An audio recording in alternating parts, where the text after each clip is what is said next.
பணி இறைபணி என்று அர்ப்பண வாழ்வு வாழ்கின்ற உண்மை வாழ்க வாழ்க என்று வாழ்த்தி நமக்கு உதவி உண்டு. அவரே விண்ணையும் மண்ணையும் படைத்தவர். ஆண்டவர் உங்களோடு இருப்பாராக. ஆன்மாவோடும் இருப்பாராக.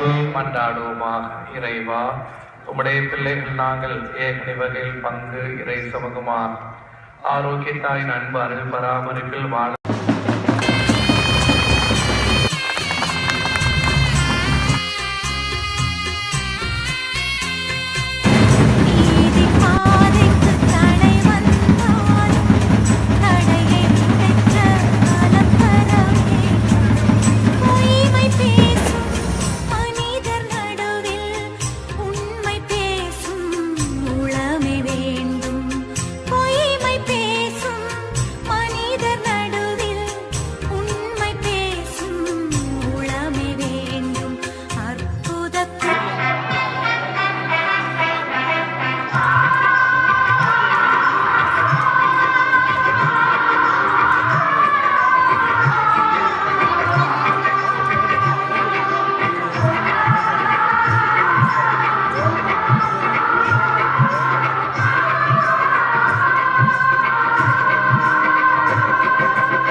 தமிழகத்தில் அவையே பெருமையுடன் வாழ்த்திடும்.